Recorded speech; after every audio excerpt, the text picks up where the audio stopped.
अस्सलामुअलैकुम नाज़रीन, आप देख रहे हैं प्रोग्राम पुकार और मैं हूं आपके साथ अनीला ज़का।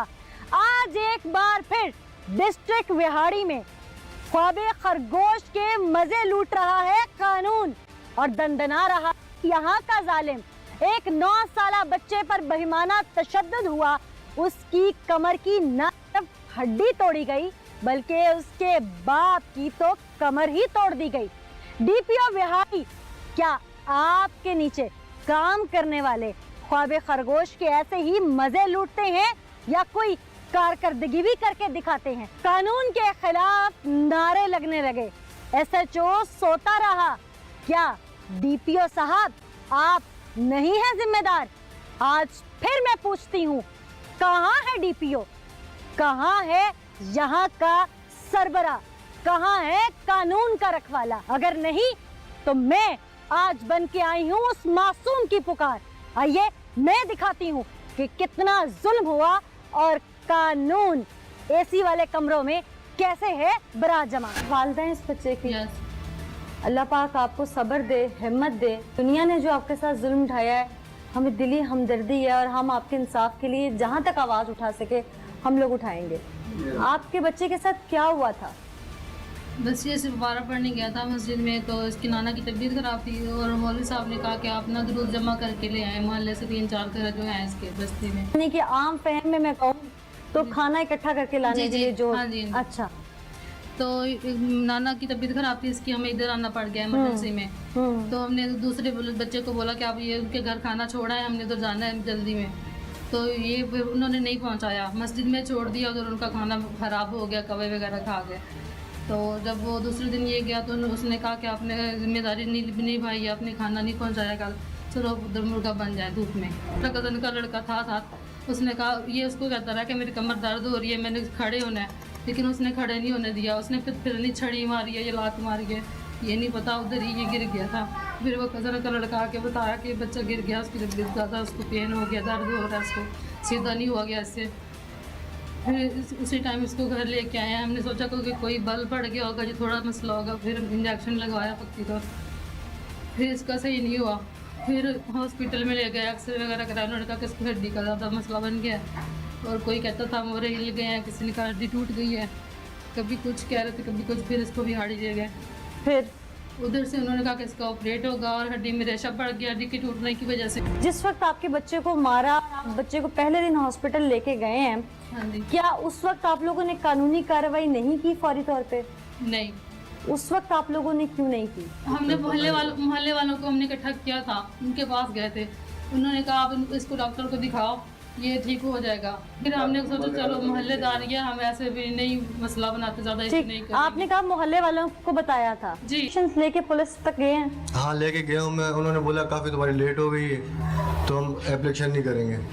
एप्लीकेशन लेंगे नहीं लेंगे। जिसमें देर सवेर हो। 10 चक्कर लगाए, कभी सुबह में, कभी दोपहर में, शाम में, कभी ऐसे नहीं मिलते थे, कभी भागे दौड़ा, कुछ भी नहीं हुआ हमारा। हमें इंसाफ दिया जाए। मेरा बच्चा 2 महीने से ऐसे पड़ा है, जिस तकलीफ में है ना, इसको बस ठीक कर दे जैसे भी करें, और हमारी हेल्प करें जैसे भी हो। क्या इंसाफ चाहती हैं? उसने हमें धमकी दी कि ना, ये मोहल्ले वालों को कह रहा था कि हम इशू बना रहे हैं। हमने बच्चे को सिर्फ मुर्गा बनाया था 25 मिनट, वो खुद मौलवी अपने मुंह से तकसीम कर रहा था कि मैंने 25 मिनट बनाया, ये घंटा बता रहे हैं। हमने कहा कि 25 मिनट में, 5 मिनट में भी कोई नहीं ऐसे पकड़ता, कान इतनी कमर अकड़ जाती है। आपने घंटा पकड़ाया, साथ में जो बच्चे थे उन्होंने भी कहा कि घंटा इसने पकड़े, उससे भी ज़्यादा टाइम हमें नहीं पता। धूप में ऊपर से तशद्दुद किया। नवर पहले भी इस तरह मारते थे वो आपको? जी। आपने घर में नहीं बताया था? नहीं। उस दिन क्या हुआ था? फिर मुझे घंटा पूरा कान पकड़वाए।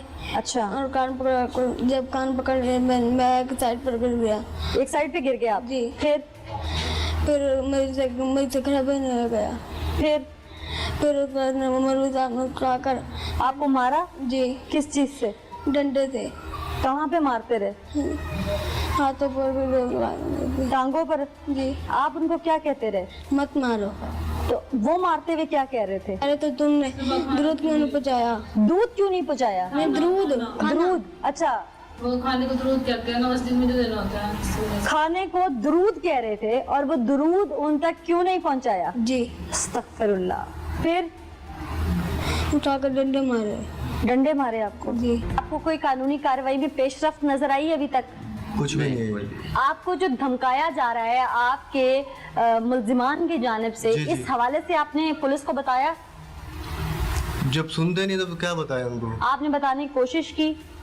काफी 3-4 वक्त गए, उनको बताया सब कुछ, उन्होंने कोई बात नहीं सुनी हमारी। इससे पहले कि मैं अपने प्रोग्राम को लेके आगे चलूं, हम मोहल्ले वालों की जानिब चलेंगे और उनसे जानेंगे कि जिस वक्त ये वक़ूआ हुआ था, उस वक्त जब मोहल्ले वालों को इकट्ठा किया गया था तो उन्होंने क्या देखा, हकाइक क्या थे, क्यों नहीं पुलिस तक बात उस तक पहुंचाई गई, कौन था रोकने वाला। आइए उन्हीं की तरफ चलते हैं। अस्सलाम वालेकुम जी। जी वालेकुम। बच्चे के वालिदैन कहते हैं कि जब बच्चा जख्मी हालत में हम लेके आए तो हमने पूरा इलाका इकट्ठा किया था, आप लोगों ने उस वक्त क्या देखा था?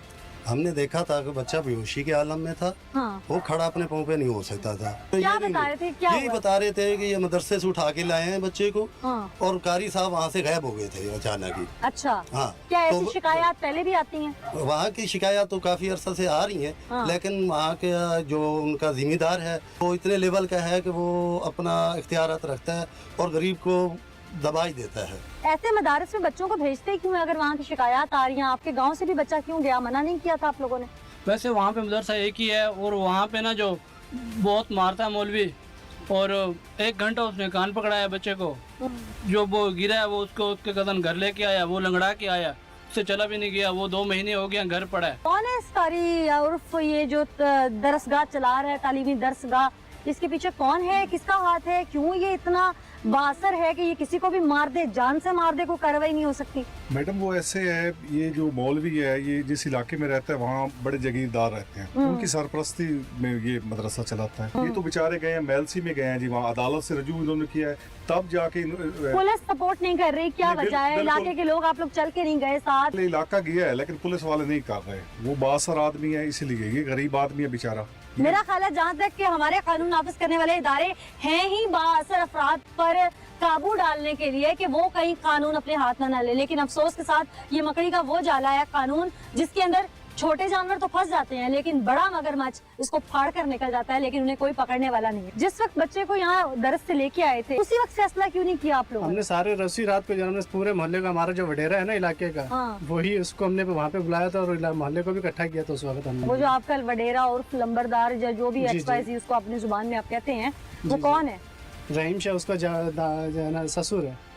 आप लोग गए नहीं दोबारा चल के उसके पास कि अगर गए आप फिर। इतने वडेरे हैं तो हम सबके बड़े हैं आप तो? हम गए उसके पास, उसने फिर हमें बोला है कि जो बहुत है तुम कर लो जाके।